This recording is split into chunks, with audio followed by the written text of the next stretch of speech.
on our Facebook, Young Talent Management's Facebook, and I can see majority of you are already muted, but if you're not, please do so, so that there's no noise for the speakers who are currently talking. If you feel comfortable with turning your camera on, that will be amazing. If not, that's okay as well. So please allow me to welcome our first special guest, our very own Greg Nawrocki from British Alumni Society, who will tell you a couple of words about who we are, what we do, and why it's worth to join. Yeah, hello.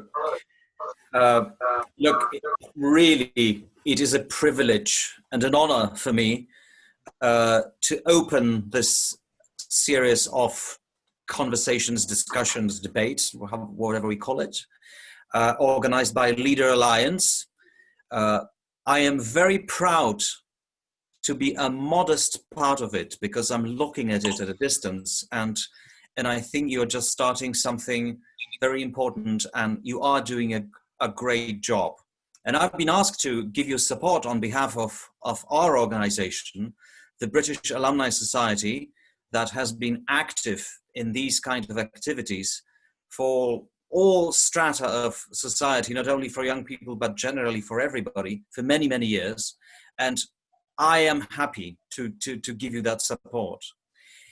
I remember when I was your age, although we are not that far away from each other, we are a bit far, but not so much. I remember that at your age, we were organizing our own discussion groups, initiative groups that were handling some initiatives that we were very, very much engaged in.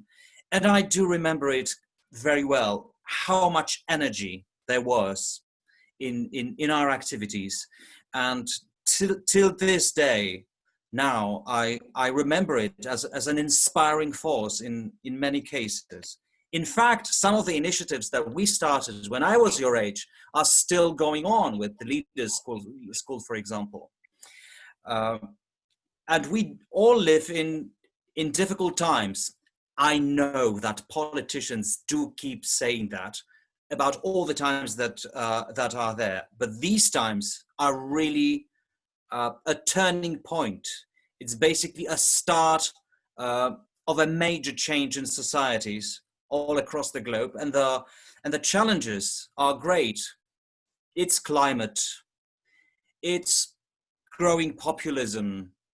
These are all things that will have great influence on your lives, perhaps even more than mine, because you are expected to live longer. Simple as that.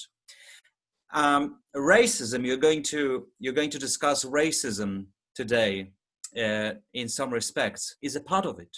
And it all flows from a very bad thing that is happening in the world, that is growing hatred between different people, between different groups, against minorities, against ethnic minorities. This is a worrying thing. And who should be more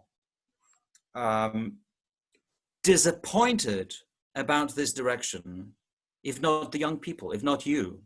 Because it is the decisions that we take today will shape the world in which you will live. So your role in this, I think, is great, and it all starts with thinking, with self-criticism, with coming up with ideas and sharing the ideas together. So, you know, I'm a journalist by profession. So for me, talking about things, finding strengths and weaknesses and seeing how things work, what mechanisms work and which mechanisms don't work, is just a part of the job. So I welcome this greatly, and I will keep my fingers crossed that it starts to become more and more popular on the internet.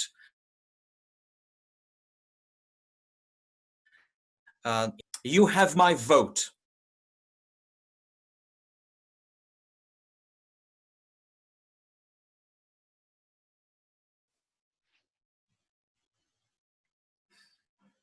I think I lost you for a second, Carolina. Can you hear me? Yes, now I can. Sorry, I lost you for a second. That's the beauty of online meetings, I believe. Thank you very much for that, Greg. It was really amazing and inspiring. And thank you for being here with us. We really appreciate it. Pleasure. It's a pleasure. Please let me invite now our first speaker of today. It'll be Fazil. He's our ambassador in Bangladesh. I'm sure he'll tell you a little bit about himself. Yeah, I am really can't wait for what he has to say here. Fazil, are you with us? Again, the beauty of online platforms. I think, unfortunately, I can't see him. Fazil, are you with us? No, we probably lost him for a moment, at least. Probably did. Well, in that case, how about we start with our second speaker, and then Salia, are you okay with that? Yeah, that's perfect. Amazing. In that case, please let me welcome to the stage Salia, who's our ambassador in Pakistan, and who will tell you her story and how she views the matter of Black Lives Matter movement and how does she think it all impacts our society. Salia, the floor is yours. All right, thank you, Carolina. So I'm going to be taking it from the kind of point of view of like anti-Black, like how I'll be taking from the point of view of South Asians, basically, because I'm Pakistani myself and I've grown up in Pakistan. So I know that there is a problem of like anti-Black sentiment within South Asian communities. So I'll be discussing the anti-Black sentiment, why that is, and how we can kind of deal with it. So as South Asians, I do think like we need to step up for the sake of solidarity. Like that isn't to say brown people haven't faced racism. We have, right? But it is a really different kind of racism than the kind of systematic oppression that Black people have faced. And we need to recognize that and ally ourselves with Black Lives Matter. Black people have been trying to educate different communities on this. And I think that we need to take what they're saying and reflect it on our society and on our communities and understand what that means for ourselves, the people around us, the environment that we're in. And it'll be uncomfortable, right? Because this whole situation is uncomfortable. And when you acknowledge that a lot of the traditions, a lot of specific language that you use, a lot of your family members, like the stuff they say, it isn't okay. Yeah, that is uncomfortable. But you know what? We should be uncomfortable with it. We should recognize that it's not a great thing. And we should recognize the fact that we have an ingrained racism within the South Asian community that we have to confront and deal with. So how does this happen and how can we come to terms with it, right? So to start off, I'll kind of be mentioning critical race theory because I am an IR student. I studied it this year and I was like, wow, you know what, that really applies to at least my childhood and the way I grew up. So critical race theory is the idea that internalized racism or internalized racial oppression. Internalized racial oppression is the idea that like victims of racism, right, start to view their oppressor as superior. And in this case, it stems from colonization, where the countries that were colonized, the people living in those countries started viewing white people and white culture as superior. And then that internalization is reflected throughout generations in the way, especially within South Asians, in the way we see each other, in the way we see other minorities, in the way we see white people, right? So I'll be talking about it on two kind of fronts. The first one is the South Asian fear of rocking the boat. So a lot of our parents and the generations before us, especially when it comes to immigration, when they immigrated to these countries, and even when we were first colonized, when the subcontinent was first colonized, it was the idea that in order to be accepted by white people, we can't confront them head on. We need to be accepted into their societies. The only way we'll progress within society is if we keep our head down, don't say anything, and get into the circles that white people have, right? And because we accepted that they're superior, and in order to get somewhere, we need to be accepted by them. And this view is one of the reasons that systemic racism has been able to thrive, especially in countries like America, like the UK. So it's the idea that there was a slogan, white silence is violence, right? But I think it's POC silence, and especially South Asian silence, that gave the platform for systemic racism to thrive. So like, because especially within South Asian culture, brown people have been held up as model minorities. They're celebrated for achieving higher levels of success, right? But the problem is that it pits ethnic minority groups against each other. So within the South Asian community, there's this big idea of, if we stand up for them, who's going to stand up for us, right? And this us versus them mentality is the problem here. It also completely ignores the fact that by grouping all minorities together, so it's the bigger problem, which is, white people and then all minorities, is that you think that everyone within that minority faces racism the same way, which is not true. So you can see this in Priti Patel, who's the home minister. She has Indian origins, and she dismissed this Black opposition member, I think you can look it up, who was complaining about structural racism not being taken seriously. And the problem with that is that when you let one kind of minority into the tent, like the way Priti Patel represents all minorities, right? You ignore the fact that, you end up ignoring the fact that you've given a Black problem a brown face, right? And that she will never be able to recognize and deal with issues the way Black people can. So it's great, right? Like, representation is a great thing. I'm not saying it's not, but I'm just saying that we need different kinds of representation. You can't group all minorities under the BAME thing or the POC thing, right? You need different representation from different people so that they can tackle issues within their own communities.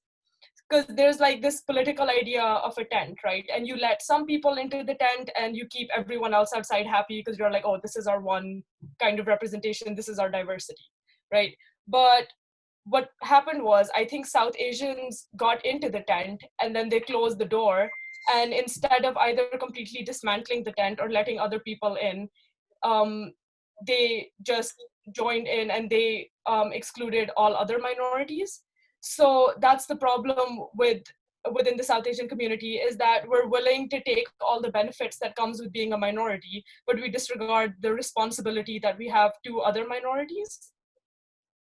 And then the second front I'll be speaking on is more personal. It's the idea of the European beauty standard, right? So colorism is a process that systematically privileges light-skinned people. And this has contributed really greatly to the anti-Blackness within the South Asian community, right? Because we've taken skin color and associated it with positive traits, such as if you're light-skinned, you're automatically attractive, you're probably smarter, and you're going to do well in life, right? Whereas if you're darker skinned, you're lazy, and then there's certain language we use that's very negative that that we use to describe Black people, right? And it just has like really negative connotations to it, and that's just not okay, and we need to recognize that, right? And sorry. Yeah, and this leads back to the kind of original racial theorists who basically wanted, when they described when they described their women, like white women, they said that white women are the most beautiful. And this was a kind of justification for colonization as well. Because when people first came in, when the British first colonized the subcontinent, in order to justify that, they needed to prove that they were better, right? They had the better culture, they had the better food, they had the better traditions, the civilized traditions, and their women were more beautiful. And then what happened was, and even today, you can see that in the all-American beauty, the English beauty, which are traditionally women that have fair hair, blue-eyed, really thin, and how that's bled into South Asian culture as well, where if you have dark skin, you're kind of looked down upon and it's considered a bad thing, right? Especially within little girls. And this can be seen in the fact that we have this huge market for fairness creams which a lot of these creams are known to have really harmful components, but we have women using them anyway, right? And this is all because of that anti-Blackness within our community. It doesn't just become a beauty standard, it becomes straight up racism, right? When the worst person, your worst marriage proposal is a Black person, South Asians, they can't, it's practically a taboo there, right? So you can see why that becomes a problem when you start associating whiteness with like power and prestige and just being superior. Just 1 second, going through my notes. Yeah, so it's also the idea that beauty is a facet of power, right? And the idea that being light-skinned can get you into certain circles and exclude you from certain benefits. And that, again, is not okay. It's the fact that in our community, darker people are looked down upon in terms of marriage, they're mocked, and like, again, marrying a Black person is probably the worst thing you can do. And that in itself is racist. Right, so we need to let go of the idea that just because we're brown, we can't be racist, when in fact we've been contributing to it and probably not even realizing it. So what can we do about this, right? We can educate ourselves. We need to recognize it's not the problem or the duty of Black people to educate us. It's something we have to go and research and do ourselves. We can confront our family members or people in our immediate environment when they say things that are inherently anti-Black, or when they kind of show sentiments that are basically racist. And we can speak up, we be uncomfortable. And if someone compliments you on your skin, which I got a lot because I do have light skin privilege,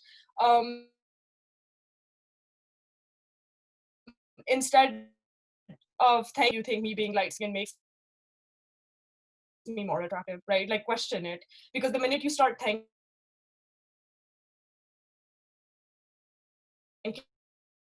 people for complimenting your skin or and if someone comments on how dark your skin is, call them out for it as well. I do know South Asians have a very bad habit about just commenting on physical appearance. So question that, question why they think that, you know, you having dark skin is a bad thing, and outright say the fact, outright say that it is racist, because it's not enough for us to just stay quiet and keep our head down anymore. We have to be actively anti-racist, and we have to call out people, especially within, starting from our own community, in order to build up that solidarity and become true allies that can actually benefit the cause.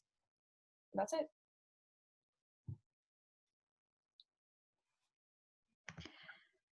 Thank you so much for this, Salia. That was really inspiring and really interesting. Is there anyone who would like to come up and ask a question, say something? Please don't be shy. We're all here to talk about it, to discuss, to learn. Okay, well, I'll start. Would you say that it's a bit, how much does it differ? Because you're in the UK currently, right? Is that true? You study in the UK. How much does the mentality differ here in the UK versus back home for you? How would you describe that? So over here, I think the biggest thing, which, again, I love being Pakistani. I love being part of the South Asian community. There are great parts to it, right? But I think the biggest thing here is, at least in the UK, I think British people have a very, have a different way about going about things. So in in Pakistan, at least, we have the idea that, you know, family means that everyone's quite comfortable with each other, and if they do comment on your appearance or they do say these things, it's because they do have a level of concern for you. But I think that's something that people in the UK would find incredibly rude, right? Because at least in the UK, comments like that about physical appearance are just not common, right? I think in the UK it's more of a structural thing when it comes to racism, where and more of a holding up one minority than the other minority kind of thing. Whereas in Pakistan, it's more in our culture rather than in like a kind of systemic structure. And yeah. I have one question as well. So you know how you mentioned that you have to confront your family, even if those are the people that are like the closest to us. If they are racist, we have to call them out on it. How do you tackle that? Because obviously I can imagine, like, even knowing my family and, you know, my friends, it's always the most difficult thing to do, to tell someone you love or really care about that they're wrong. So how do you like handle it, like, in your way? I think the word I would use there would probably be tact. So obviously you can't straight up go to your mom or your dad and, like, I don't know, punch them in the face and be like, you're being racist. Like, that's just not how it works, right? You have to, I think what you have to do is you have to sit them down and explain why it's racist, and a lot of the times it won't be great. They might even fight against you. They might even argue. And worst case scenario, you know, for some people it becomes like a full-blown fight, right?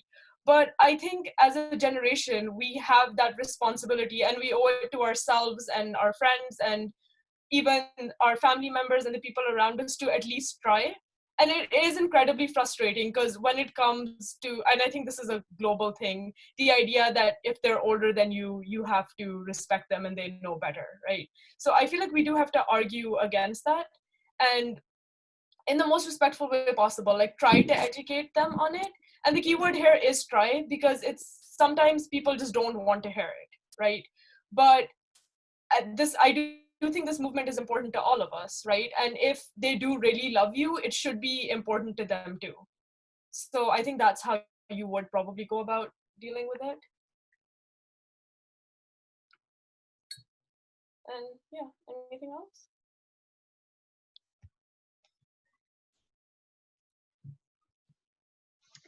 Don't be shy. Feel free. That's why we're here. Thank you very much for that, because I was actually really I 100% agree with you on the tact thing.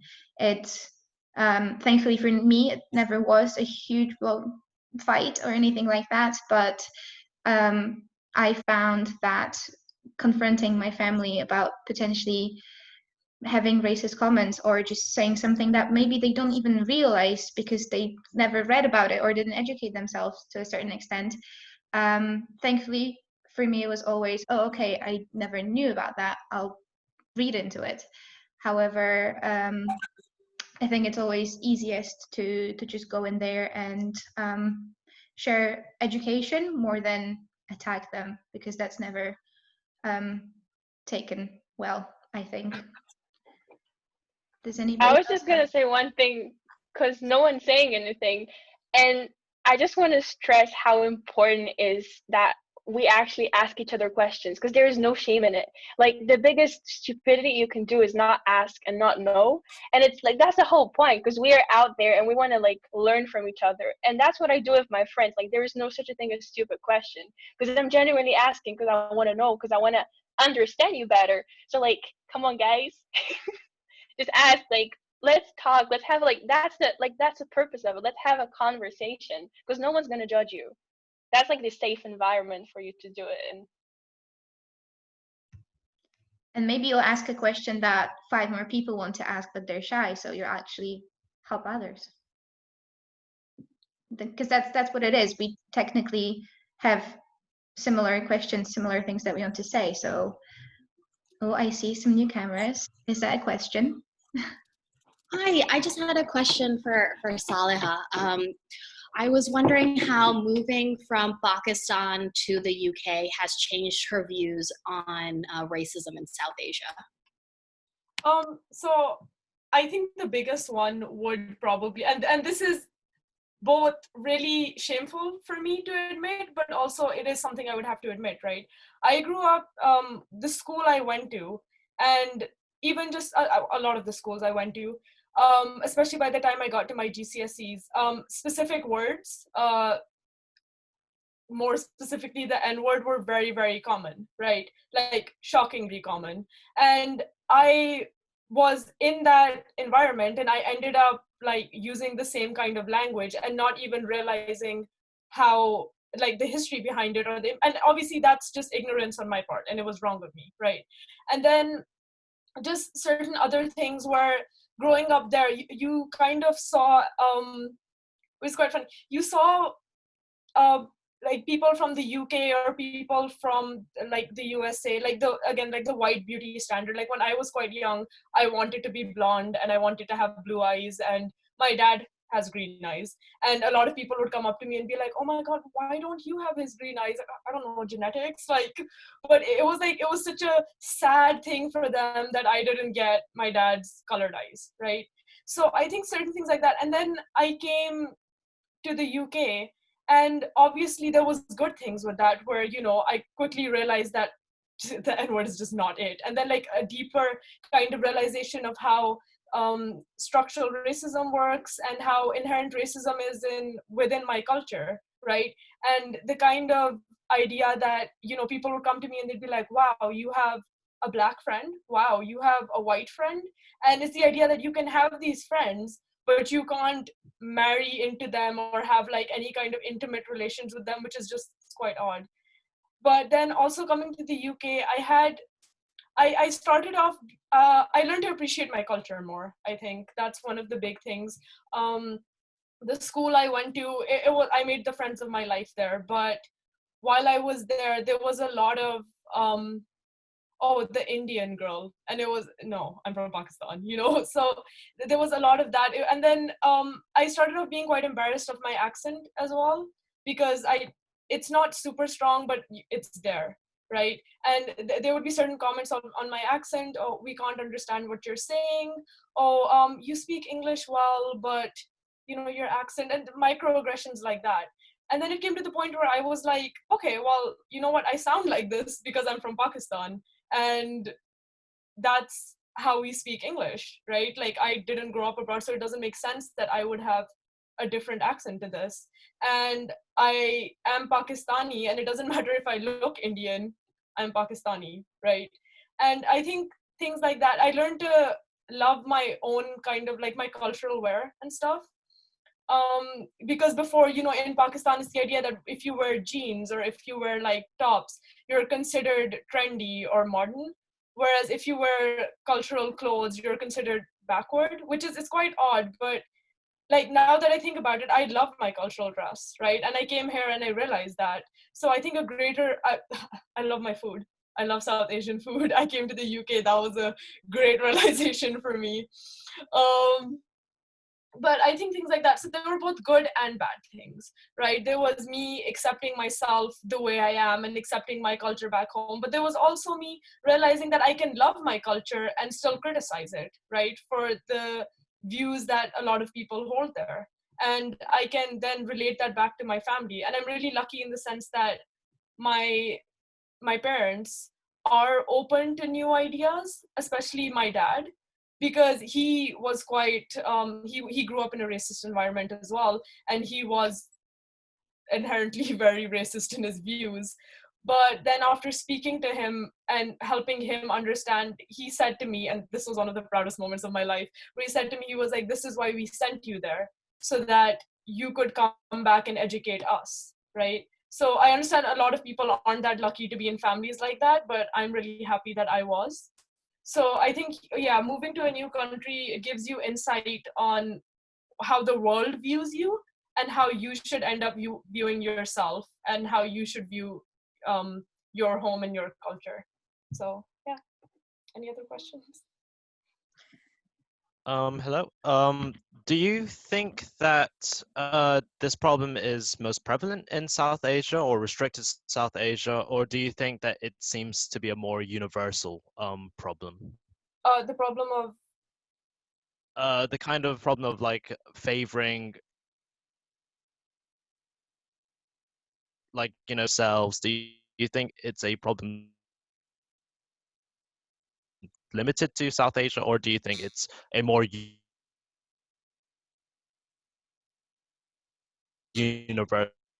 From my personal experience and from what I have observed, I do think this is prevalent throughout the world, because racial hierarchy is the thing, and we have to acknowledge that Black people unfortunately are at the bottom of it, which is why other cultures and other people need to come together as allies, right? And it's the thing, it's again, I do think this is quite common within Asians in general. Natalia went to the same boarding school as me, and you could kind of see how the Chinese girls used to sit in groups together and used to talk together, and they'd talk with us. It wasn't like a segregation, but there were lines, and there were invisible lines, but they were there, right? And similar to even in university, a lot of groups tend to stick together. And I do think that that is an issue, right? And maybe it is because of language barriers, which is quite sad, I think, because we could end up learning so much. But I think it's also a lack of effort on everyone's part, especially like on a global level. It's a lack of effort on like other minorities. And I think, again, it comes from the idea that if we stand up for them, who stands up for us, right? Not realizing that it's not that deep. We just stand up for each other, right? Like if there's a problem your community is facing, I would speak up about it. But if there's a problem my community is facing, I would expect you to speak up about it, because injustice is injustice, right? And it's wrong, and minorities shouldn't be pitted against each other, but they are. So yeah, hopefully that. You guys, thank you very much for this. Thank you, Salia, for your really great and inspiring answers. If there's anything else that you later want to add on, feel free. But for now, I think it's time for our second speaker. Fazil, you're with us now. Please, the floor is yours. Thank you, Carolina. Saleha, it was I think like I'm really glad to hear from you as well, because like we share a lot of common grounds, and there is actually like we do have some common focus on the topic. Well, so hi, and I would like to welcome all of you once again to our today's event of Young Leader Alliance. So I'm really thankful to be here and present myself in front of all your amazing minds and beautiful people. I would like to thank Young Talent Management for this marvelous and very creative initiative, of Young Leader Alliance and under the Global Awareness Movement. Yeah. So this is where which allowed us to raise our voice and share our minds. So I also thank the partner organizations along. So, and on the other hand, like I'd like to show my gratitude to all the honorable guests, ambassadors, special guests, and my team members as well. So, once I heard Julian Treasurer saying that the human voice, it's the instrument, yeah, it's the instrument that we all play. It's the most powerful sound in the world. Probably the only one that can either start a war or can say, I love you, right? So today I want to use this voice to raise my voice on this, to raise the discussion is discussion on the consequence of Black Lives Matter. While on this conversation, well, I was like listening to Saleh, a lot of, as I've mentioned, that a lot of things came along, and I really agree with her to a lot of points, such as we are actually, to make the whole thing easy, I would say, in the Southeast Asia, Bangladesh, India, Pakistan, as I'm traveling to India often and have friends as well as like my grounds there. So I do know a lot of, even like having a lot of Pakistani friends gives me an overview like of it, right? That it's actually like it is true that we are much used to the thing of being discriminated and being taunted, so we don't actually think like we don't have the education. A lot of us does not have the education of this the term discrimination, or maybe the whole thing. They don't even know like taunting the other person, or criticizing the other person is something. They don't have the idea that it's something wrong. Yeah. So while on a conversation with some of my friends after the tragic murder of George Floyd, I found that a lot are not even bothered about it at all. So I was wondering why. I was trying to realize that why the things are like that, because I took it pretty seriously. I was actually discussing with my friends, just like the news and everything appeared on the TVs and social media. So then I realized that, well, it might be because we live in the Southeast Asia, right? Like in many Asian countries, people's individual values people's individual values are actually becoming a part of the culture, right? And all of which is not beautiful, all of which is you don't want to take it or accept it, right? Sorry, is it? Okay, so for example, it's often that a daughter born in the family is seen as a burden. And if a daughter is dark skinned, as even like previously Saleh have mentioned, like the family is said to be doomed.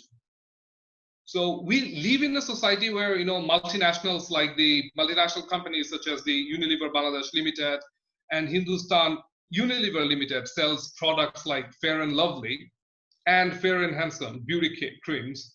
The names itself is racist, right? And the interesting part of it is they promote it in the mass market.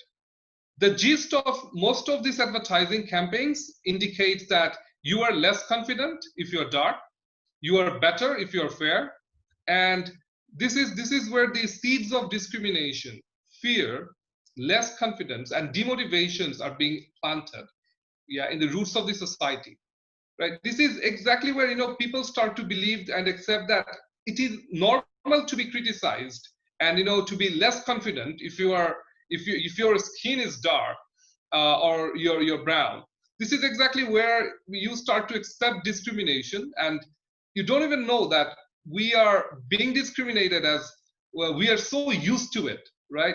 It is not only a problem in the United States or Bangladesh or Pakistan, but it's a problem around the, you know, majority of the countries around the world, right?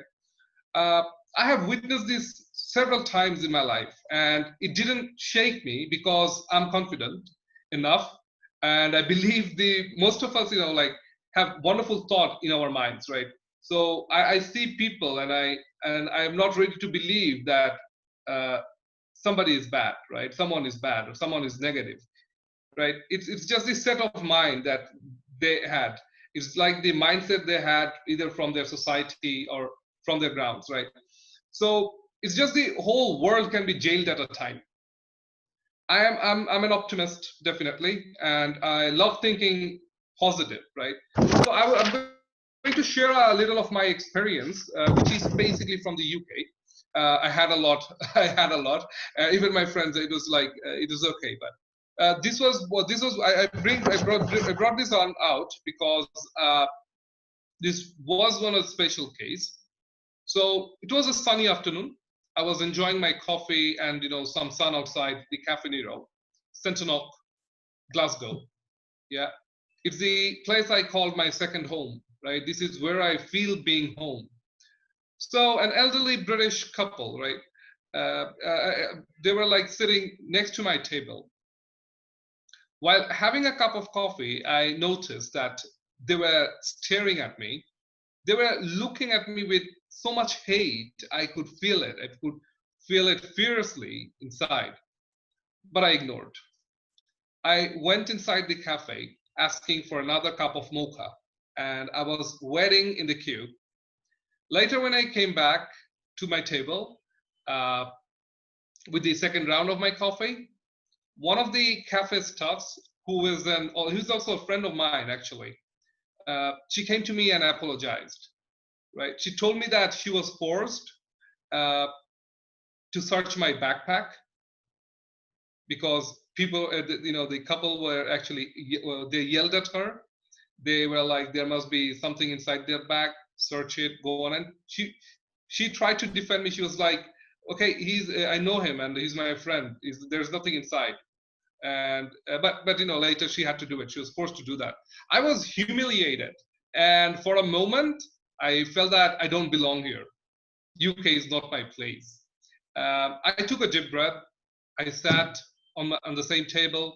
I kept on sipping my coffee. This is when, you know, like two of the other staff, they were also kind of my friends, so they came out and asked me if everything was okay. They heard the incident from the other member of staff, you know, getting inside the cafe. So they actually came to apologize, right? So this is when I saw the rest of the world looking down at that couple, you know, with the same level of hatred, you know, same hatred they preserved in their eyes when they were actually looking at me earlier to the incident. I decided to speak to them politely, and I offered them a cup of coffee. Well, they accepted. So after that, we had a conversation, and I believe the hate that, I mean, we kind of, it was just a hate in the both way, right? They hated me for something, and I hated them because they humiliated. That little hate we had blurred in a bit of a minute.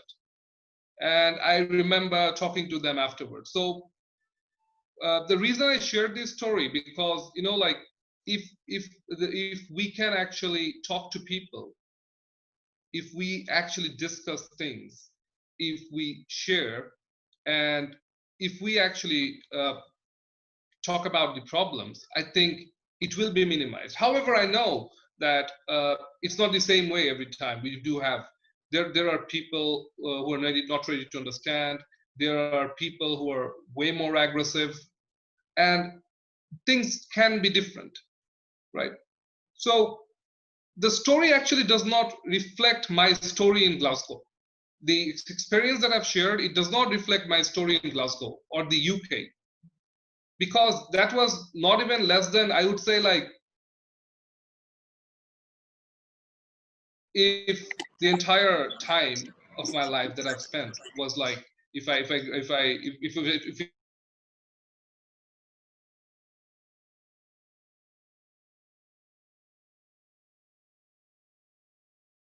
was,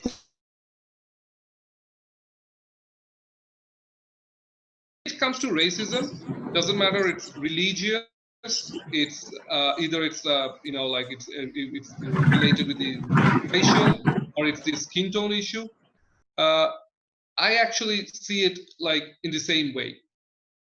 So when I want to reflect my story, when I want to tell my story is actually reflected from a very different side. It reflects my life with wonderful people and in exotic places. Someday when I rest by a beautiful ocean, I want to be remembered singing a Christmas song and sharing my Christmas dinner with my friends. Yeah. I want to be remembered having lunch with my Jewish friend and dancing with my friends during the puja.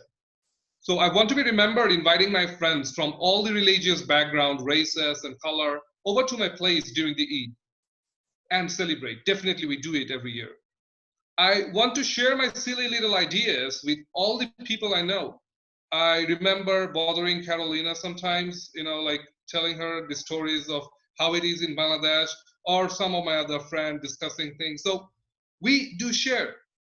I want everyone to make an equal contribution to make this world a better place.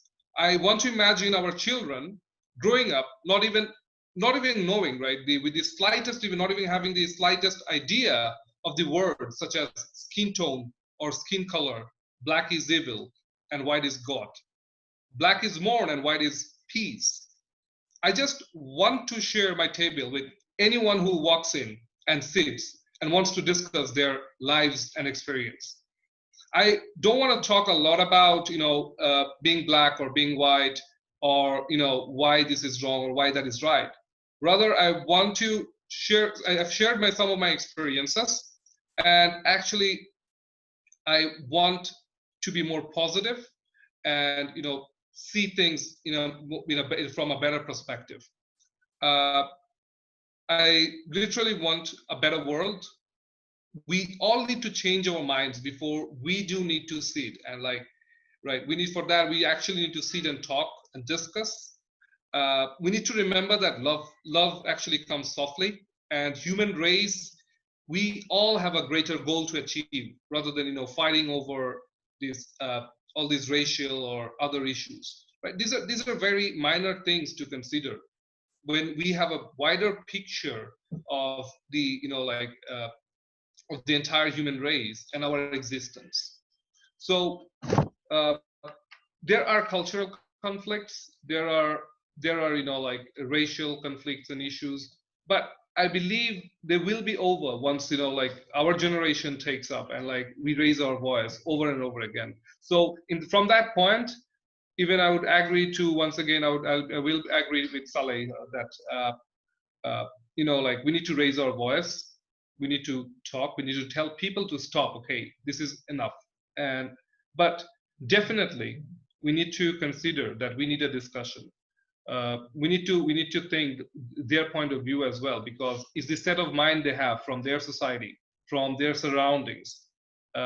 Maybe they did not educate themselves from that perspectives, right? So I think that answers a lot of it, right?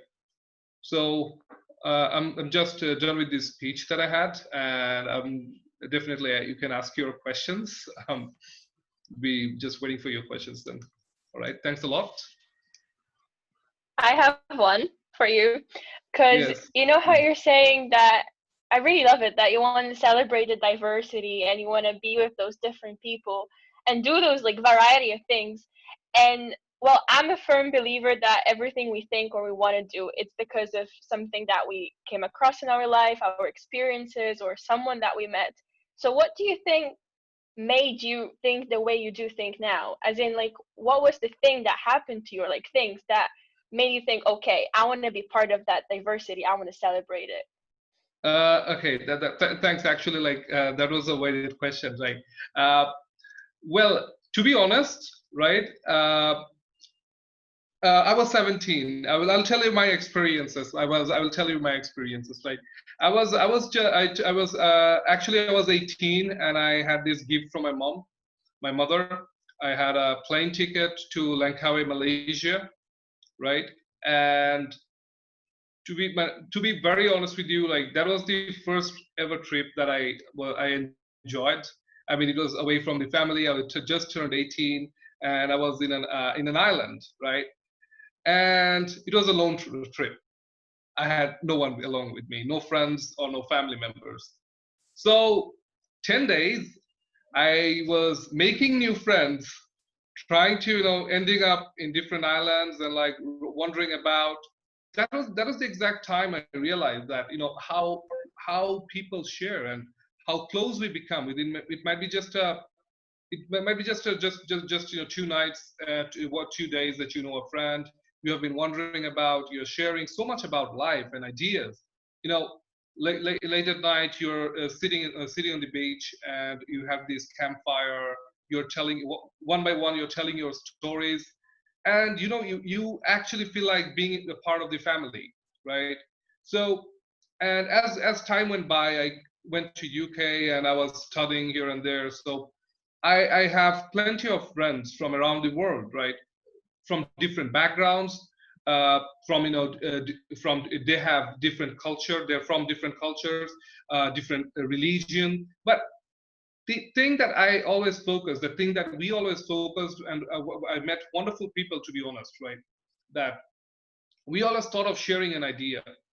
We always thought of, coming up with organizational ideas, exchanging our skills, or maybe, bothering each other with like a lot of work, or maybe I have to do something that I'm not good at, maybe asking a friend for a favor, and he asking me for a favor later. So this is how we exchanged. And one more thing that I was interesting, that every time my friend was going through some issue with the family, or, some kind of personal events or stuff as such, they would come to me and say, Faisal, we need to talk. And then we had a discussion. And so I don't know what was that, but something that actually we had that kind of bonding, right?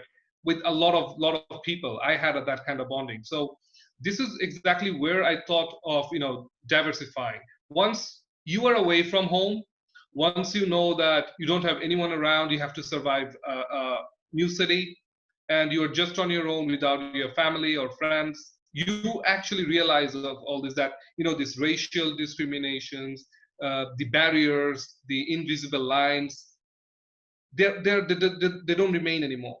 They're no more there. All you know is these people are your family, right? These people are friends, and these are the people you have in life, right? So at that point, all little and invisible lines of races, culture, religion, they are vanished. So this was the exact time I realized that either it's diversification or either I'm on my way back home, right? So I didn't give up, right? I hope that answers.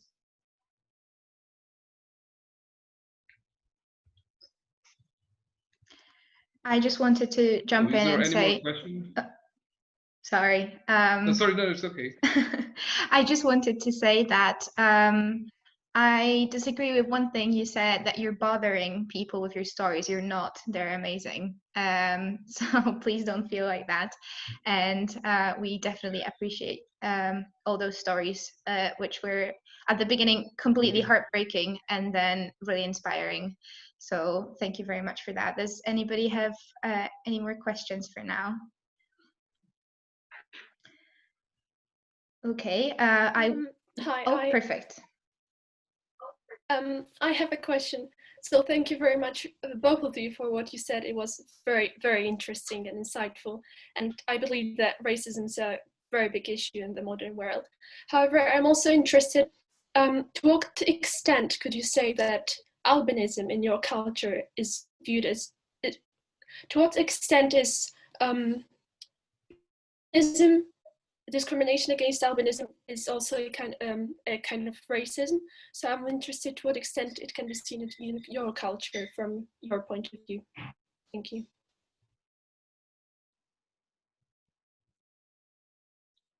Sorry, I think, sorry, can you please repeat the question again? Actually, it was breaking. So I'm interested to what extent can racism against, discrimination against people with albinism can be seen in your culture? Well, it's just a way, you know, like they're treating, like to be very to be exact, it's the same way, you know, people with the privileged, they think they're privileged. They actually, it's the same way they discriminate the, you know, the brown people, or like a little dark toned people. The same way they're discriminating the others, right? I mean, discriminating anyone with the other skin issues or any kind of problems, or maybe albinisms, or you know, with a different skin tone. So it's the same thing they face, but it's a little worse than that, actually, because I had a friend in the school. So, you know, being bullied is a common thing that he used to face. And later in life, when he grew up, and I met him after I came back from the UK. So it was a, you know, like it was a meeting after a long time. So he was sharing his experiences, right? He was telling me that, you know, Faisal, when I'm going for a job interview or something, those words kept on hitting my mind all the time. Though, you know, the words were from 10 years, 7, 8 years, you know, they were from 7 or 8 years back, or 10 years back. Even then, he was actually traumatized every time he was preparing for a job interview, or, you know, for any kind of, you know, personal events or public speaking presentation. He was actually less,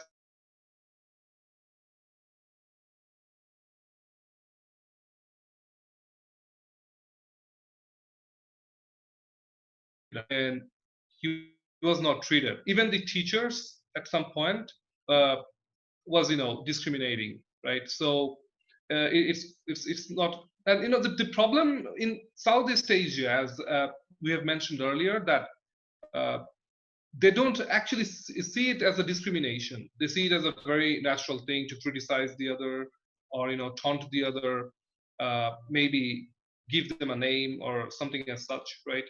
So they don't. The other person never sees that it's what they're doing is wrong.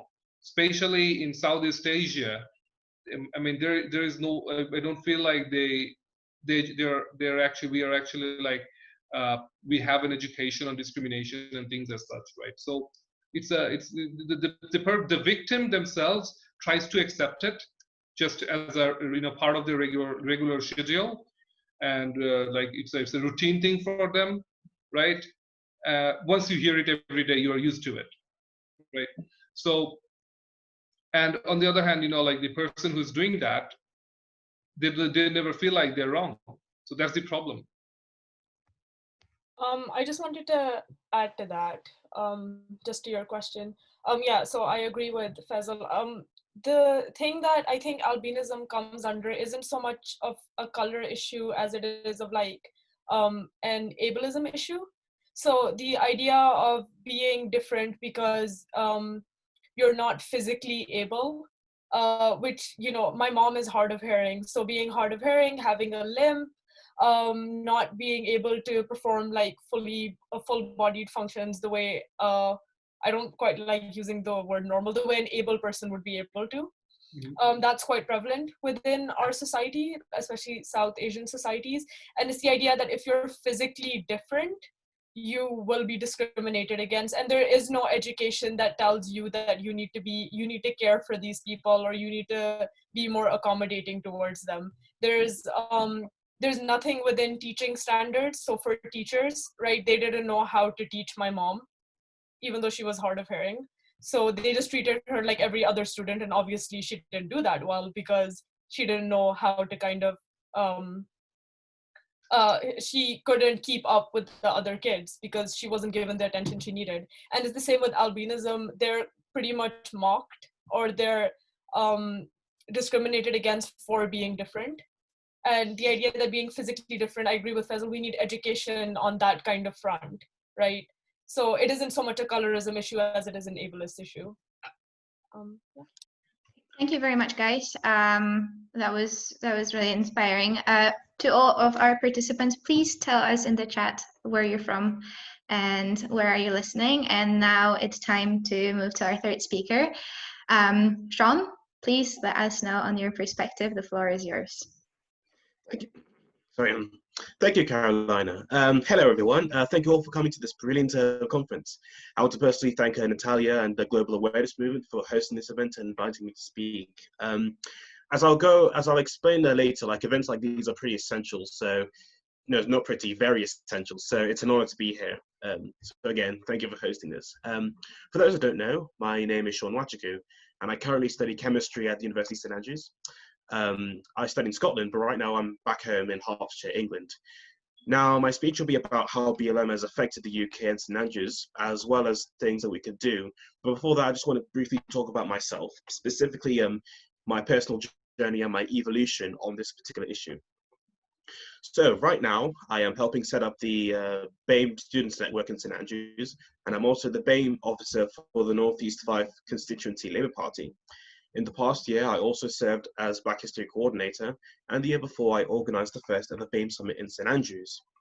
If you told 17-year-old me that I would go on to do these things, I would have been both shocked and, frankly, disappointed. I would have been disappointed in the fact that I would have succumbed to quote-unquote identity politics and cultural Marxism. See, I used to be race blind. I once thought that racism was nowhere near as big of an issue as people say it is. I was indifferent about Black History Month because why does Black History have its own month? What about other people's history? And that's what I used to think. And therefore, I used to have a low opinion of Black Lives Matter. So unlike every other Black student that I know who are moving to St Andrews for the first time, things like diversity and inclusion was not a concern for me at all. So what changed? Pretty simple. I was educated. I realized that I used to think this way because I had considerably more privilege compared to most Black people in the UK. I lived in a perceived affluent rural area that was mostly white, so I was incredibly detached for some of the daily struggles that most Black people suffer in the UK. Now, I want to quickly insert this message for white people. Recognizing that you have privilege is not a bad thing. It's all down to how you use it. If you want to make things better, if you want to stop racism, recognizing that you have your own privilege is the first step. But more on that later. I was educated about more stuff about how systemic racism worked, how covert modern racism is, like microaggressions, etc. And I learned many of these things through institutions such as the Afro-Caribbean Society and personal testimonies from the lovely BAME people that I've met in my journey university. I would even consistently learn new things during events that even I would organize. I also learned some things online and even from family. So the main thing that has brought me over to BLM is education, and that is one of the key things that will help the movement grow and be successful. But again, more on that later. But enough about me. Let's talk about Black Lives Matter. So what do people used to think of it before? So before this year, it seemed like people were generally indifferent about BLM. Yes, most people seemed to sympathize with the cause, but people disagreed with the methodology. People thought that BLM was too aggressive with their approach, and that the change that they were asking for was too much to ask for. However, it was also the case that, like me formerly, this view was down to some white people refusing to admit that they had privilege, and also the fact that they were too detached from the issues of most Black people. So what changed? Firstly, it was COVID. Due to the shockingly terrible handling of the pandemic, which isn't even over, by the way, a lot of Black people lost, a lot of people in general lost their jobs. In the UK, the government invested money in certain companies to keep their businesses afloat, and workers were paid like 80% of their wages. In the US, none of that happened. $3 trillion was poured into the stock market, and countless of mega corporations were bailed out, whereas regular people, on the other hand, got pennies. This led to an unemployment rate of 20%, which eclipses the 2008 recession and is dangerously close to the rate of the Great Depression in the 1920s. The economic impact, as well as the virus itself, negatively impacted ethnic minorities more than other groups. So this was due to health reasons, occupation, and the terrible living conditions that minorities lived under. This was also the case in the UK as well as the US. So for once, there was tangible evidence showing how systems can affect Black people more negatively than whites, systemic racism. And basically, with everyone out of work, people can finally see this unfold with their own eyes. And then the murder of George Floyd, everything changed. To be frank, I thought nothing was going to come out of this. Cases of Black people being murdered by police would usually amount to nothing, even if they were recorded on video and went viral. But no, this was different. That murder, combined with the conditions produced by COVID, created the perfect storm that birthed the revolution. For once, people all over the world seem to finally have conversations about race relations and look into ways to tackling systemic racism. And again, as I said, this movement has affected everyone around the globe, but I'm going to talk about how it's affected, how it's transpired in the UK and St Andrews. Thankfully, Black Lives Matter UK has brought this into the UK by protesting in front of the US Embassy and finally generating this discussion about what people in the UK can do to help this. But I feel that the reaction in the UK has been kind of disappointing. I'm disappointed in some of the British people's reaction to the conversation of race, and honestly, I don't think things aren't necessarily helped by some of the actions of BLM UK. While they've done a great service of bringing this topic into the UK, my only problem with BLM UK is that they kind of lack a strategy and they're not necessarily pragmatic. They need to understand that tackling issues in the UK needs a slightly different approach compared to the US. So like, for instance, call to defund the police. While a big necessity in the US, it's not that much of an issue in the UK, so you're going to lose a lot of people in that regard. That being said, I'm still disappointed in some of the unwillingness of Brits to talk about race. In the UK, racism, while still an issue, it's nowhere near as systemic or as culturally entrenched as it is in the UK. However, it is for that reason that Brits are even more reluctant to talk about race issues.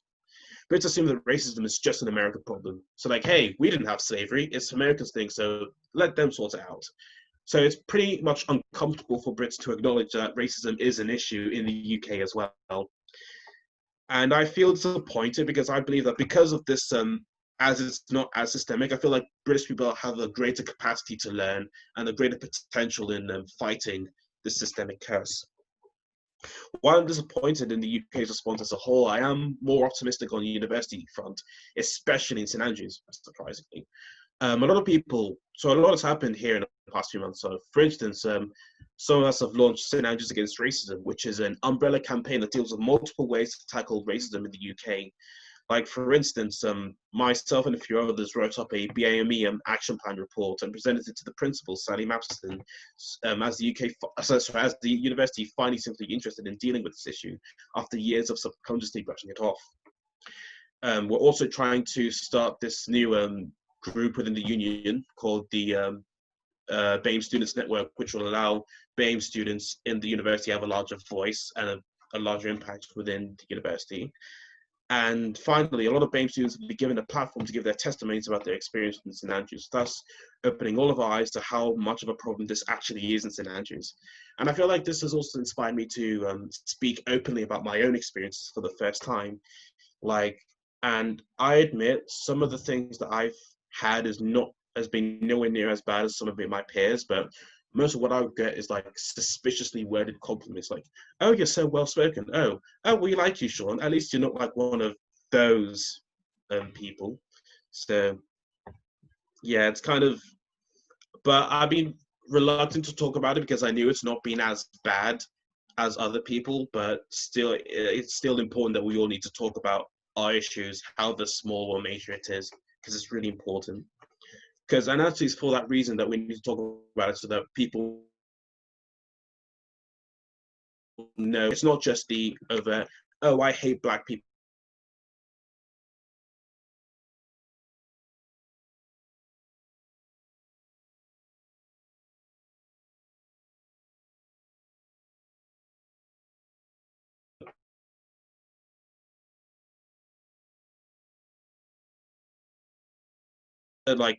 There are different things for like certain people. So for white people, I'll say you need to listen to our experience. And as I said before, you need to accept your privilege, educate your peers about it, and call out racism whenever you see it. But the main thing is you have to be an ally, not a savior, because people brush off movements like these because they say, "Oh, where's the Black people? Well, where are the people that you're fighting for?" So in a way, you need to like be supportive of us. You need to back us up, but you shouldn't necessarily need us. I mean, we need your help, but this is not. In the end of the day, this isn't necessarily your fight. Black people, this is our fight, and we should take charge of it. Um, we should take the lead, but whether we like it or not, we cannot do this alone, and we cannot exclude like other races from it. So like we need like white allies because these are white majority countries. Nothing's going to change if all white people are going to be like against us and that stuff. And for those of you who don't know, sorry, before I go with that, I'll just say that, that's why I'm kind of critical about certain organizations like the Nation of Islam, which are like pretty exclusionary and Black separatist. And replicating white supremacy is not going to solve anything. So that's a long tangent for another time. And also I feel like as Black people, we need to be more united, especially Africans, because I can tell you from personal experience that Africans tend to have like for historical reasons that have like a negative opinion on African Americans, because their ancestors were imprisoned and sent off to slaves, so we're not as bad as them. So for that reason, they always like look down on them, and whenever they go to like migrate to like the UK or the US, they tend to like try to suck up to white people as a means of getting ahead. So I think it's really important that Africans, while we're Black as well, we also are capable of contributing to white supremacy. So we need to be more united as Black people as a whole in fighting this. And other people of color as well. And as Salia said in her brilliant speech, you guys need to ally yourself with Black people. You guys too have dealt with systemic oppression of your own, but it's a different kinds of Black people. So pretty much, as people of color, we should all be united by the hardships we've suffered, and we need to defeat this together. And for everyone, personally, I feel, because this is the inner leftist of me I'm talking, but we need to do some coalition building with other causes. Now, for those not really familiar with intersectional politics, there are certain forms of oppression that exist, and they all make each other worse. Like racism's a thing, but so is sexism, homophobia, classism. They all exist, and they all make each other worse. So if we also fight these other issues, we can make these. We can help make we can help defeat racism by tackling all these other issues as well. So, yeah. We also need like comprehensive education, which has brought me over to BLM, and people could do this by either like having conversations with people, asking questions, asking people like why they think this way, recommending books, or even hosting lovely events like this. And finally, we need to keep the momentum up, because I'm very worried that a lot of people have a lot of slacktivists will be like starting to like ease off on the issue. So with that being said, I want to end my speech with a message that I shared in one of the campaigns I'm on. Hey guys, just wanted to say that while online activism for BLM has noticeably died down, we shouldn't do the same ourselves. Everyone here has done an absolutely phenomenal job in the past month, but we cannot begin to be lazy and complacent. The fight for Black lives and social justice has raged for decades, and it won't end anytime soon. The cops who murdered Breonna Taylor and Elijah McClain are still out there, so our voices still need to be as loud as ever. We still need to fight for all the Black students in St. Andrews and all the Black lives around the world. We've done a great job so far, so let's keep up the energy. We're in this fight for a reason, not a season. That's all I have to say. Thank you very much. That was really amazing. Anybody wants to jump in and ask a question or comment on what has been said? I see a lot of applauding little hands. So Sean, well done. Hello? Hello. Do you think that what responsibility do you think BLM has in either distancing themselves or calling out what seems to be like a surprising contingent of activists that have what you may interpret as anti-Semitic views? Like, what responsibility do you think Black Lives Matter has? Oh, did you also see Wiley's tweets? Oh my God, yes. Oh yeah, that is so. I was really tempted to go on like a tirade during my speech about it. Oh my God, right. Okay. So while I said that the main reason why BLM needs to be more strategic is because right now they seems to be like the only organization that seems to like represent Black people. So I think a lot of more responsibilities in their hands. Therefore, they have to like distance themselves from these people because it's people like them that you know, they weaken our movement. Because as I said, Black people, we cannot afford to segregate ourselves from our potential allies. And not only that, but it's also people like the Nation of Islam that white supremacists use these people to validate their own beliefs. They're saying, oh, I'm not racist. Oh, I care about Black people. And Black people, they want to be separate as well. So we have to be really careful with how we plan, how we do our activism. We need to like call out and separate people who are problematic. Yeah. No, yeah, that's that was something that I've been somewhat like, disillusioned, but not by the movement itself, but by like, the kind of lack of reaction it appears towards like these kind of activists. Just because, I mean, like it's really sad seeing like white nationalists who are also anti-Semitic using this as like a hammer to weaponize against the movement when like in fact they are themselves also anti-Semitic. It's just, I don't know. It was just very. I've been very disillusioned with the lack of reaction towards it. I was first made aware with the NBA, NBA's reaction towards it, and like there's been almost silence on the matter.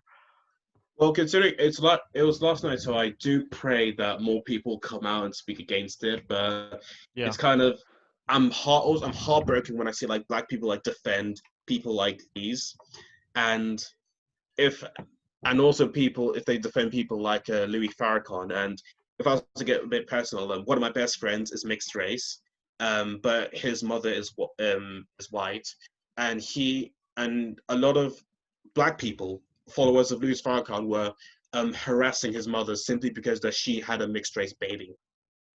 Yeah. And as I said, that we cannot topple and destroy white supremacy if we seek to replicate it. So, yeah. Thank you very much. Hi, Sean. Thank you for the question. My name is Nadia. Might recognize the name. Yeah. I had a question. You mentioned something about like Africans sort of coming together within schools and stuff like that. So of course, I know that a lot of universities have ACS. ACS is quite active in a lot of different universities across the UK. What do you feel, if any, is the role of ACS? And first of all, I feel like the momentum is sort of slowing down. I think it definitely is, at least on social media. There's a lot going on behind the scenes, but on social media, people are sort of, you don't see the posts and stuff like that have all slowed down. What do you feel the role of ACS within universities is to sort of keep the momentum going and pushing universities to make the necessary changes? Well, I feel like the role of ACS, well, for universities as a whole, I think what they should do is what's happening in St. Andrews right now, because they are like reaching out to other societies and they're trying to get them to do more about their race issues and try to how they can improve like diversity and inclusion. Well, St. Andrews, a lot has been happening, especially behind the scenes. So you'll see more about it later on. But we're setting up the BAME Students Network, and a lot of societies are trying to collaborate with it and try to tackle this together. But I feel like that is the role of ACS. They should be like the primary voice of Black students in university. So they are the ones who be like leading the way when it comes to get like other institutions to get them to defeat get them to improve diversity and inclusion, and to help out with tackling race issues in the university, and try to speak out to the people who run the university. Now, ACS has been trying to do that for years. Thankfully, as I said, with the George Floyd movement, they're finally trying to listen. So there is some promise with that. Thankfully. Okay, thank you. Hi. Yeah. Hello. I had a question about, well, not so much as a question, more like a statement, but there's like a question behind it. In terms of decolonizing the curriculum, right? Well, first of all, I don't know if you agree with that, but also, aside from agreeing with it, if we were to decolonize the curriculum, who do you think should have a say? Well, obviously, you know, POC and BAME members should have a say in it, but to what extent would we, well, almost exclude, I guess, white narratives when it comes to decolonizing the curriculum? So when you say white narratives, do you mean like, you know, parts of the curriculum that already exist, or white people who are trying to help out? As in the curriculum that already exists, but from, you know, a point of view that almost, I guess, celebrates or minimizes the damage that colonization caused in favor of justifying it, almost by saying, you know, all the good things that colonization brought to these countries. Well, we should obviously like mention like some of the things colonization has brought on, like the English language or stuff. They should be mentioned, because whatever is like a historical fact should be mentioned. However, at the same time, they should not be glorified. So the decolonization of this is mainly about, you know, de-glorifying a lot of these myths white people talk about when it comes like the history of the empire and colonialism, all that stuff. So, and it's about like bring up more African stories. And well, to be honest, as a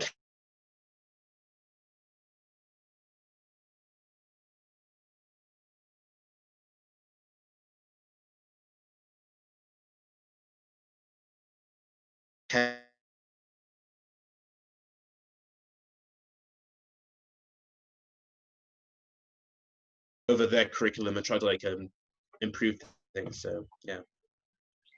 And just in terms of microaggressions, for universities, I do think that, obviously, do you think microaggressions, because I think when you put racism on a kind of like hierarchy of offense, right? Mm-hmm. I do think you kind of go over things that are microaggressions. So such as you know, being told that you speak English really well, or that, you know, you're not like them, you're different.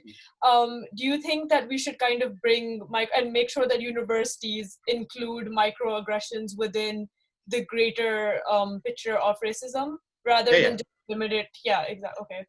I cannot talk about like other universities, but with St. Andrews, for those unfamiliar, they have this thing called consent training, which is compulsory for matriculation, and it's basically like teaching like people about ideas about sexual consent and all that stuff. And we're trying to do something similar, but like a racism training. So like talk about racism is not just about like overt things; it's also about these small things as well. So they're trying to get societies, which I think that'll be a part of training for matriculation and societies training as well. So that is what the university is trying. I think that's what should happen, and that's what the university seems to be doing right now. Yeah, no, that's really interesting. Thank you. I Hi. see. Oh, there we go. I just wanted to give you the voice floor. So I wanted to ask if you agreed that all lives matter. Hello? Can you hear me? Well, on the face of it, yes, but the way it's being used, but the way the phrase "all lives matter" is being used is very, very problematic. Like they use it as like something to dismiss. Now, I admit I used to, as I said, you know, 17-year-old me, I used to do this stuff as well. It's like people use "all lives matter" as a way to like dismiss the movement completely, just to shut down the conversation. So it's a bit of, so my actual answer is nuanced. Like obviously, like all lives matter, of course, but like, but I don't like how the phrase has been like co-opted and used to like shut down like any discussion about race. So I feel that phrase has unfortunately become kind of problematic. So yeah.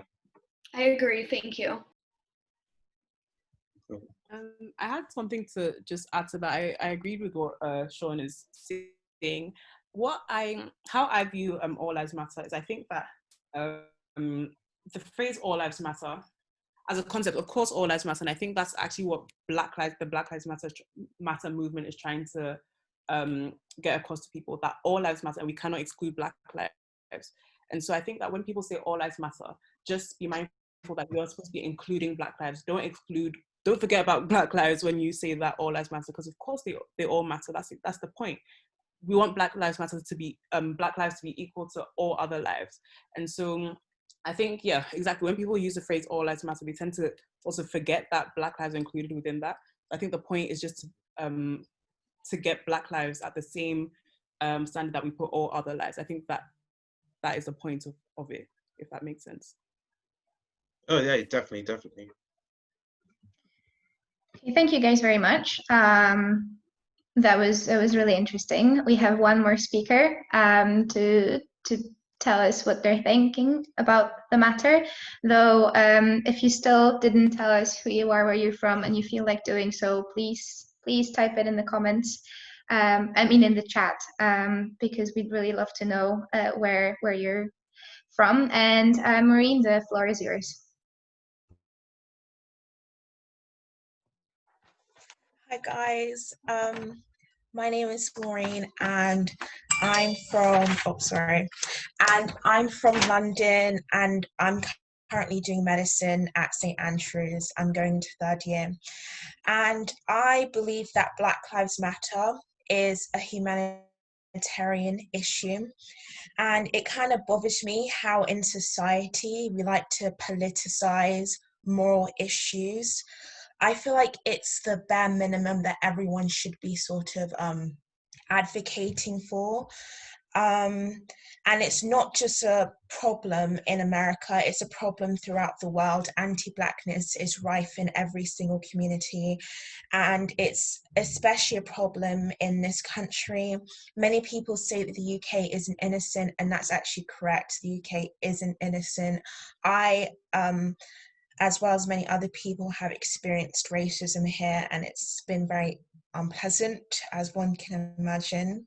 And I feel like we need to work together to like sort of end racism. But I was watching this James Corden video about the Black Lives Matter movement, and he said something very poignant to me. He said that why should Black people work to fix a problem that they didn't create? And I think that's a very like good point. I feel like while we need to educate each other on like how, you know, our differences don't mean that we're not equal to one another, we need to realize that Black people don't really have the power in society to end racism, because racism is a very complex issue. It's not just, oh, I don't like that person because they have dark skin and frizzy hair. I feel like that's very surface level, but it's more like insidious than that. It sort of affects our institutions, and it affects, you know, our lives macroscopically and microscopically, and it's sort of been built by white people. And I feel like those, even though like you may not identify yourself as a racist, whilst being white, you need to also realize that you are the beneficiaries of racism, and you still benefit and are privileged in this society because of racism. So it's not enough to be like, oh, I don't care, like, you know, if that person is black or not. I don't care if that person's blue or yellow with purple polka dots. Like, those sort of sayings aren't helpful. I feel like we need to be more specific in our words, and we need to be more direct with our actions, and we need to examine how we contribute towards racism unconsciously. Racism isn't simplistic, as I said before. It's also deep-rooted in imperialism and colonization, especially of the continent of Africa. I feel like racism is sort of a disease that sort of manifested itself, you know, over hundreds of years. And I'm a medic, and I've noticed how racism is sort of really rife in medicine. Even in placements, I've had friends complain about people saying racist sort of rhetoric to them, and talking to some sort of patients in some medical wards, they've expressed to me how they've been treated unfairly compared to their other peers. Black women are especially more likely to sort of die because doctors don't really take their pain seriously. And it's sort of like this epidemic of us not taking our Black women sort of seriously in their pain.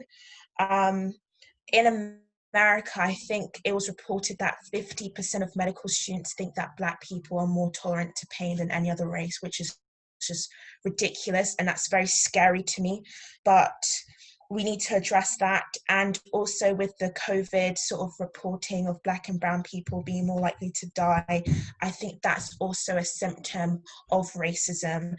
And it sort of annoys me when I watch the news and they say, oh, we don't know why this is so, blah, blah, blah, when so many Black and brown frontline NHS workers have basically told them why.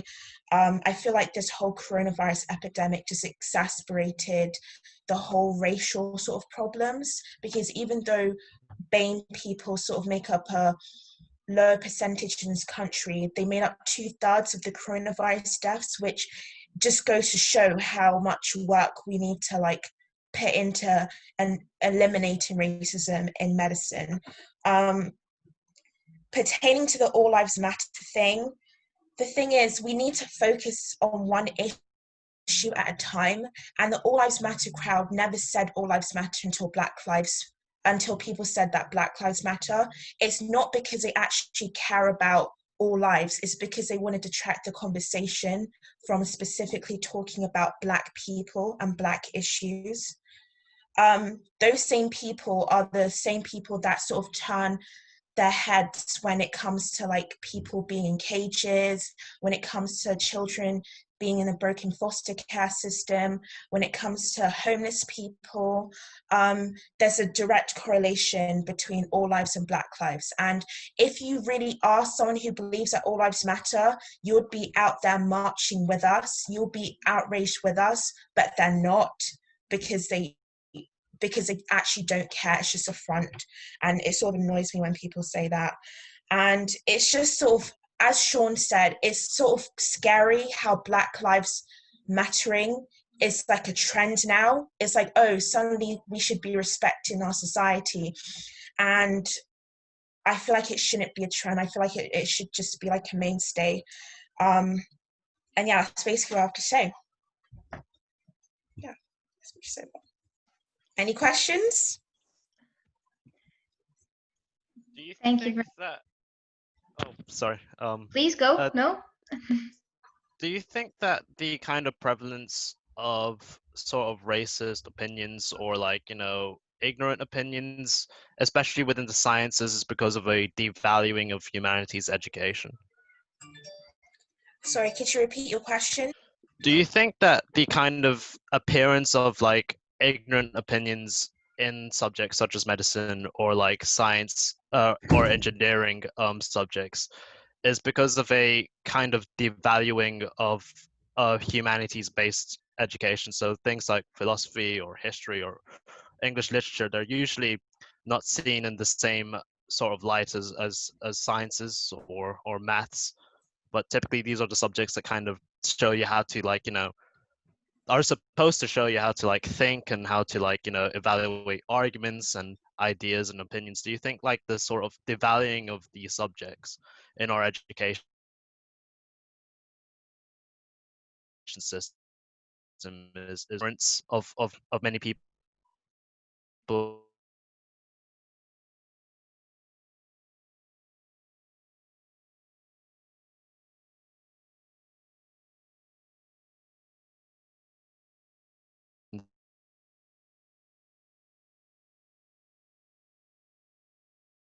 and they're sort of like very Eurocentric. And I believe that history and sort of subjects adjacent to history are quite like sort of whitewashed, and they don't really give like an accurate like depiction of what really went on. I remember when I was in school, I used to learn about Francis Drake and how he basically like was this hero, and how he sort of increased the money of the monarchy by like slave trading. But that point wasn't really like expanded upon. It was just sort of like a footnote. And I remember even reading like textbook about Francis Drake, and they referred to like Black people as like Negroes, and I was like, whoa, that's kind of crazy. I feel like we need to sort of be more honest and accurate with our depictions of history, instead of like actually sort of like garnish them with idealism. I remember like working in a camp in America, and the camp leader, and she was in her 50s, the camp leader was like, oh yeah, the Native Americans, they left their houses to give to the Europeans, and this was literally last year. So in terms of people in STEM subjects devaluing sort of non-vocational subjects like history and philosophy, I think that might be a part of the reason, but I also feel like it comes from like pre-existing biases and ignorance towards phrases that you may not come across in your daily life. And I believe that the media should be more complicit in showing Black people in a better light, because we rarely see like sort of Black and brown people in our shows just acting as normal people. And yeah, that's my answer. Sorry if it was bad, but that's my answer. No, thank you very much. I had a question too about so obviously, as a Black woman, there's this kind of there's this view that Black women are very hypersexualized, especially through like the media, and just like this narrative that they're just like Black women are hypersexualized. Do you think the media should be held accountable for that? So to put it into kind of context, the idea, well, with British media, you had, there was that comparison of how British media treated Meghan versus how British media treated Kate, and then just different views on like on Black celebrities versus white celebrities, and how they'd be wearing the same clothes, but Black celebrities were more sexualized than the white celebrities were. Do you think the media should be held accountable for that, and they should have to apologize for the way they present Black women? To be honest, yes, because if we sort of look at the history of like media and film, there was like two archetypes really, the Jezebel and the Mammy. And the Mammy archetype was sort of popularized by movies like Gone by the Wind, whatever that movie's called. And the Jezebel archetype was sort of popularized by Black exploitation movies in the 70s and 80s. It's sort of hard to find like a Black woman who isn't hypersexualized or who doesn't have her humanity taken away from her in the media. And I do believe that representation is very important, because I'm kind of sick of seeing Black women, especially dark-skinned Black women, be like the sassy sidekick or the best friend, or being the strong, angry Black woman who don't need no man. Like, those archetypes are so like overdone and overplayed that it sort of like saps our humanity out of us. And going off the last person's question, I believe that media does sort of like inform our worldview, because life does reflect art. And if you live in like a really rural location where you don't have a lot of Black people, the way that you would sort of inform your idea of Black people is what you would see in TV and social media, on YouTube, that those sort of outlets. So I do believe the media does have a responsibility of portraying Black women sort of properly. Yeah, sorry, it's my answer. If I could answer quickly, I know in many cases the answer is both, but like whenever you either you personally or like or see in other places, whenever someone makes like racist comments or do racist things, do you think it's out of do you think it's purely malicious? Do you think most cases are purely malicious, or it's just out of pure ignorance? I mean, I know in a lot of cases it's both, but which one is more prevalent? In my opinion, if you're over the age of 15, then it's malicious, because I don't really see any excuse to be like hateful or to spew like racist rhetoric. And I've seen people sort of defend their friends at university saying, oh, well, they didn't mean it like that, they don't know any better. I believe that if you're in your formative years and you still believe sort of racist vitriol, then it's 100% like, it's 100% malicious. And I feel like people need to take more responsibility for that. And especially if you're at university, like if you could do like A-levels, IB, hires, you know, you could study all these complex sort of subjects, but you don't understand that saying, oh, can I touch your hair, or saying, oh, I'm as dark as you, is like racist, then I feel like it's you not wanting to understand that, because there's so many resources out there for one to educate themselves with. There's so many documentaries, so many thought pieces on various social media sites that really there's no excuse to be ignorant, in my opinion. So to answer your question, if you're over the age of 15, then I think it's malicious. Yeah, thank you for your answer. Any more questions? Okay, I think we're coming to an end then, if nobody else has any more questions or comments. I would like to thank you all, first of all, our guests for being here, and then of course our amazing speakers. I knew you'd be amazing, but I didn't realize how much. And I'm really, really impressed with you and with all of your questions and all of your comments. I'm really happy we managed to have a really good discussion, and I learned a lot. I hope you learned a lot as well. Just to let you know, you can, if you want to still follow what we're doing, you can follow us on our social media, on our Instagram under Global Awareness Movement, on our Facebook under Young Talent Management, and all of our partners, which you can also find there. And there will be another meeting under a different topic at the end of August as well, so stay tuned for that. And one last thing, if you want to join us, we're happy to work with you. So just message any of us, or on Instagram, on Facebook, anyone personally, if you want to join us, and well, work with us, because I think what we're doing is really, really interesting. It's really important for us to hear what you thought. Let us know. Again, if you want to contact us on our social media, let us know how you found it, what was good, what would you perhaps do differently. because we really value your feedback, and it was also the first meeting that we had. So we are here to grow and evolve with you as well. So that being said, thank you very, very much for joining us. And if you have any last comments, thoughts, please share them. Can I just say something really quickly? I know you guys can't see me anymore, but it's the same Natalia that was sat there this whole time. And I just wanted to say one thing. Well, first thing, like, thank you so much for joining, and thanks to all of the amazing speakers. Some of you, like, I know personally, and it was beyond my expectations. It was just the most amazing thing I've ever heard.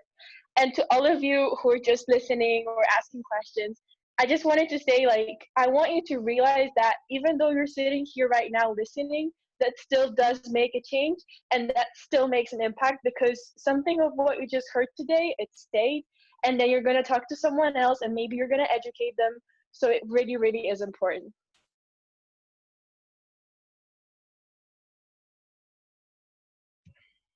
Forgot to unmute. There we go. Thank you very much, Natalia. I 100% agree. And if anybody else has anything to say, please feel free. And well, if not, then thank you very, very much. I hope to see you all in about a month. We'll let you know what we'll be talking about next. And if you have any ideas of what we should talk about, then please also contact us.